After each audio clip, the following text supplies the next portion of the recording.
मुझे लगता है जिस किस्म के हालात जा रहे हैं, हम सब का सॉफ्टवेयर जो है ना वो अपडेट होने के करीब पहुंचा हुआ है। मेरे नज़दीक एस्टेब्लिशमेंट जो तमाम पावरफुल लोग हैं, सबसे ज़्यादा कसूर उसमें सियासतदानों का है। वो हाल है जो मेरी पार्टी कहती है कि वोट को इज्जत दो, फ्री एंड फेयर इलेक्शंस। आप जब तक फ्री एंड फेयर इलेक्शन इस मुल्क में नहीं कराएंगे, इस मुल्क की बीमारियों का इलाज नहीं हो सकता, कतई नहीं हो सकता। सियासतदान हमेशा पिंडी की तरफ देखते रहेंगे कि कोई हमें कंधा दे ताकि इक़्तिदार हमारे पास आए। तो आइए अवाम के पास जाएं, उनसे एक साफ और शफाफ मैंडेट लें और उस मैंडेट का एहतराम करें। ये पावर गेम जो है पाकिस्तान के 22 करोड़ अवाम को एक्सक्लूड करके आप नहीं खेल सकते। आप वोट की उस पर्ची का एहतराम करें, उसकी हुर्मत की हिफाजत करें, तो फिर तो वोट को इज्जत है। सिविलियन सुप्रीमेसी ऑटोमेटिकली एस्टैब्लिश हो जाती है, कोई एफर्ट की जरूरत नहीं है। तो हम किसी और से शिकायत करने का कोई हक नहीं रखते। मैं ज़्यादा खुल के बात नहीं करना चाहता हूँ, मेरा जो है सॉफ्टवेयर अपडेट हुआ है। उससे पहले भी सियासतदान जो हैं उन हुकूमतों का हिस्सा बनते रहे जो फौजी मुदाखलत के नतीजे में आती रही। सहूलतकार हम बनते हैं, हम सियासतदान सहूलतकार बनते हैं। हमारे ऊपर जो एतमाद जो थोड़ा बहुत रह गया हुआ था, वो भी एतमाद हमने गंवा दिया। हमने इस कौम को नाकाम किया है। इस मुल्क में अगर आज रियासत के वजूद को ख़तरा है, इसको हम इसका मुकाबला जो है एक फ्रैक्चर्ड हाउस के साथ या एक फ्रैक्चर्ड स्टेट के साथ जिसके अंदर मल्टीपल प्रॉब्लम्स हैं। We are in deep crisis नावे स्पीकर। ये वेकअप कॉल है जो कुछ सरहद के उस पार हो रहा है। हम बहरी बेड़ों का इंतज़ार करते रहे और हमारा मुल्क जो है 2 लख्त हो गया। आज से कुछ 5-6 रोज़ कबल मैंने एक मुख्तसरन तकरीर की थी, कोई 9-10 मिनट की। तो मेरे भाई हैं नूर आलम साहब, उन्होंने कहा कि लगता है तुम्हारा सॉफ्टवेयर अपडेट हो गया है। मुझे लगता है जिस किस्म के हालात जा रहे हैं, हम सब का सॉफ्टवेयर जो है ना वो अपडेट होने के करीब पहुंचा हुआ है। आज से चंद रोज़ कबल अमेरिकन रात के अंधेरे में अफ़गानिस्तान में $2 ट्रिलियन खर्च करके 3500 फौजी जो है नेटो के मरवा के वहाँ से चले गए। और उसके बाद जो है जिस तरह उस एयरपोर्ट पे लूटमार हुई और पिछले चंद रोज़ से जिस तरह एक एक्सोडस जो है, जो लोग अफ़गानिस्तान छोड़ना चाहते हैं पेशतर इसके कि वहाँ पे कोई तब्दीली आए, उनका एक रश है एयरपोर्ट के ऊपर और चार्टर्ड प्लेन्स के ऊपर। वो लोग अफ़गानिस्तान छोड़ के जा रहे हैं। जब हम कहते हैं वोट को इज्जत दो, तो उसका ये मतलब है कि जिन वोट से इलेक्ट होके हम यहाँ पे आए हैं और आइन जो हमें कुव्वत देता है, आइन जो हमें इख्तियार देता है, वो हम इंडिपेंडेंटली उसको एक्सरसाइज कर सकें। अगर हम नहीं कर सकते तो वोट की इज्जत जो है वो नहीं हो रही, उसकी हुर्मत का पास नहीं हो रहा। तमाम तर इंतखाबात जो हैं वो उनके ऊपर सवालिया निशान है, जितने भी पाकिस्तान में हो। एक जो है वो ठीक हुआ, उसके नतीजे में मुल्क टूट गया। वो हेनरी किसिंजर ने जमशेद मार्कर को कहा कि किसी कौम में या किसी रियासत में कोई क्राइसिस होती है, पॉलिटिकल क्राइसिस या इकोनॉमिक क्राइसिस, तो उसके लिए वो इलेक्शन करवा लेते हैं, नई मैंडेट ले लेते हैं। तुम्हारे मुल्क में जब भी इलेक्शन होते हैं उससे क्राइसिस पैदा होती है, क्राइसिस हल नहीं होती बल्कि क्राइसिस पैदा हो जाती है। मेरा ख्याल है इससे ज़्यादा कोई सच नहीं हो सकता हमारे मुल्क की तारीख के मुतल्लक। लेकिन ये देखा जाए कि आज ये सिचुएशन क्यों है।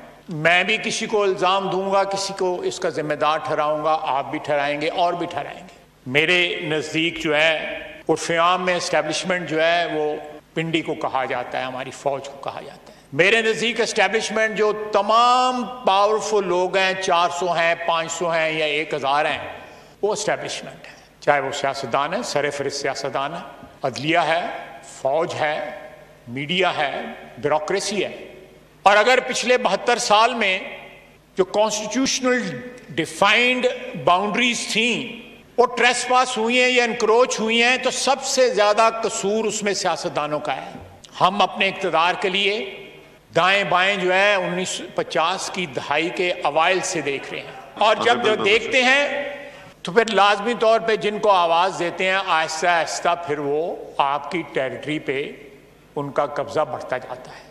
और आज ये 72 साल या 73 साल के बाद हमारी टेरिटरी जो है, जो आइन में डिफाइंड है, उससे सुकड़ के बड़ी महदूद रह गई। इसका सवाल जो है या इसका जवाब लेने के लिए हमें कहीं और जाने की जरूरत नहीं, अपने गिरेबान में देखने की जरूरत है कि मुख्तलिफ अदवार में पिछली 7 दहाइयों में सियासतदानों ने किस तरह अपनी टेरिटरी जो है नेगोशिएट की अपने इक़्तिदार के लिए, एस्टेब्लिशमेंट के साथ, जो भी एस्टेब्लिशमेंट आप कह लें उसको, अपने इक़्तिदार के लिए, अपने ज़ाती इक़्तिदार के लिए, पार्टी के इक़्तिदार के लिए, अपने ग्रोही इक़्तिदार के लिए किस तरह नेगोशिएट की या किस तरह सरेंडर की।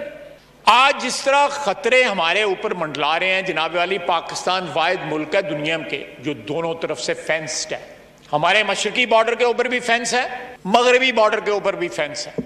मशरकी भी हिंदुस्तान ने बनाई हुई है, मगरब पे हमने बनाई है, जुनूब में समुंदर है और हिमालय है हमारे शमाल में। इन हालात में अगर हम इसी तरह मुल्क चलाते रहे और इसी तरह हमारी कौमी सेहत जो है वो फ्रेजाइल रही, तो खुदा न खास्ता अगर तब्दीली जो है वो मनफी, अफगानिस्तान में तब्दीली जो है को मनफी असरात मुरतब करती है हमारे ऊपर, तो अल्लाह ना करे हो सकता है हम उसको बर्दाश्त, उन असरात को ना कर सकें। मेरे नज़दीक जनाब स्पीकर, जिन हालात से हम गुजर रहे हैं उनका एक ही हल है, और वो हल है जो मेरी पार्टी कहती है कि वोट को इज्जत दो, फ्री एंड फेयर इलेक्शंस। आप जब तक फ्री एंड फेयर इलेक्शन इस मुल्क में नहीं कराएंगे, इस मुल्क की बीमारियों का इलाज नहीं हो सकता, कतई नहीं हो सकता। सियासतदान हमेशा पिंडी की तरफ देखते रहेंगे कि कोई हमें कंधा दे, कोई सानू मुंडा दे, कोई आसरा कराए सानू, ताकि इख्तिदार हमारे पास आए। ये रवायत 50 की दहाई के अवाइल से शुरू हुई है। तमाम फ्री कैन जो हैं, तमाम कंपोनेंट्स जो हैं इस पावर स्ट्रक्चर के, उन तमाम से गलतियां हुई हैं। तो आइए अवाम के पास जाएं, उनसे एक साफ और शफाफ मैंडेट लें और उस मैंडेट का एहतराम करें। आइन की जो हदूद और क़यूद हैं, जो डिफाइंड हैं, उसमें उनका एहतराम करें। जो टेरिटरी इंक्रोच हुई है वो टेरिटरी वापस जाए उन तमाम अदारों को या उन तमाम इंस्टीट्यूशंस को जिनको वो बिलोंग करती है वो टेरिटरी। हम जो मेंबरान हैं इस हाउस के, बिला तफरीक के किस पार्टी से हमारा तल्लक है, हम भी अपने ज़ाती और ग्रोही मफादात से बालातर होके इस हाउस को, जो पाकिस्तान की 22 करोड़ आवाम की ख्वाहिशात का मज़हर है, उसको इन द ट्रू सेंस जो है, रिफ्लेक्शन जो है पाकिस्तान की आवाम की जो एस्पिरेशंस है वो बनाएं। ये पावर गेम जो है पाकिस्तान के 22 करोड़ आवाम को एक्सक्लूड करके आप नहीं खेल सकते। जब तक पाकिस्तान के 22 करोड़ आवाम इस पावर गेम में शामिल नहीं होंगे, जो एक्चुअली ताकत का सरचश्मा है। लेकिन क्या ये पावर गेम्स जो पिछले 70 साल से यहाँ पे 72 साल से खेली जा रही हैं, उनमें आवाम का कुछ बेहतरी हुई है? नहीं, आवाम के हालात जो हैं वो दिन ब दिन दिगरगूं हो रही हैं। महंगाई आसमान से बातें कर रही है। ये अल्टीमेट ड्रीम है हमारी किसी भी सियासी वर्कर की कि सिविलियन सुप्रीमेसी जो है वो इस्टेब्लिश हो, और फिर सिविलियन सुप्रीमेसी की भी जो आसान अल्फाज में जो उसका तर्जमा है वो वोट को इज्जत दो है कि आप वोट की उस पर्ची का एहतराम करें, उसकी हुर्मत की हिफाजत करें, वो जिस शख्स को या जिस पार्टी को पड़ा है उसी के लिए ट्रांसलेट हो, तो फिर तो वोट को इज्जत है। सिविलियन सुप्रीमेसी ऑटोमेटिकली एस्टेब्लिश हो जाती है, कोई एफर्ट की जरूरत नहीं है। लेकिन जहां पे तमाम इलेक्शनों पे सवालिया निशान होगा, जहां पे इलेक्शन इंजीनियर किए जाएंगे अपने मर्जी के नतायज हासिल करने के लिए, जहां इक्तदार की मोहब्बत आपको आइन के पामाल करने से भी नहीं रोक सकती, बल्कि टेम्प्ट करती है कि आप आइन को भी पामाल करें। जनाब स्पीकर, ये हम लोगों की जिम्मेदारी है, जिन लोगों को इस कौम ने नवाजा हुआ है। अगर हम खुद अपनी पावर जो आइन हमें देता है एब्डिकेट कर दें, उनकी हिफाजत के लिए जो है वो अपना फ़र्ज़ अदा ना करें, तो हम किसी और से शिकायत करने का कोई हक नहीं रखते।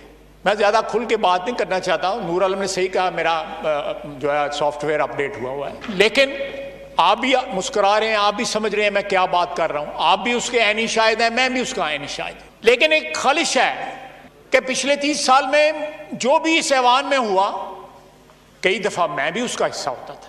पीपल्स पार्टी में और हमारे में जो एकबरनी 90 की दहाई में रही, जिस तरह दस्तो गरीबान हम रहे, हम उसका हिस्सा थे, मैं भी उसका हिस्सा था। हमने उससे सीखा। 2006 में मिसाक जमहूरियत साइन किया, एक के बाद दूसरी हुकूमत ने अपनी टर्म कंप्लीट की। जिस तरह भी हुई, लेकिन एक थ्रेशोल्ड था जो क्रॉस किया गया, उस एहसास के होने की वजह से कि 90 की दहाई में जो कुछ हुआ वो ठीक नहीं था। हमने बार बार डायरेक्ट इंटरवेंशन नहीं तो 90 की दहाई में जो है वो इनडायरेक्ट इंटरवेंशन होती रही और 99 में आके फिर डायरेक्ट इंटरवेंशन रही और 8-9 साल फिर फौजी हुकूमत यहाँ पे रही और फिर हम ही सियासतदान उस हुकूमत का हिस्सा बने। उससे पहले भी सियासतदान जो है उन हुकूमतों का हिस्सा बनते रहे जो फौजी मुदाखलत के नतीजे में आती रही। Why blame just one component? सहूलतकार हम बनते हैं, हम सियासतदान सहूलतकार बनते हैं। अगर हम सियासतदान सहूलतकार ना बने तो हमारी टेरिटरी जो है, जो आइन हमें अलॉट करता है, उस पर कोई कब्जा ना करे। हमें चाहिए कि अपनी खारजा पॉलिसी को रीजनलाइज करें।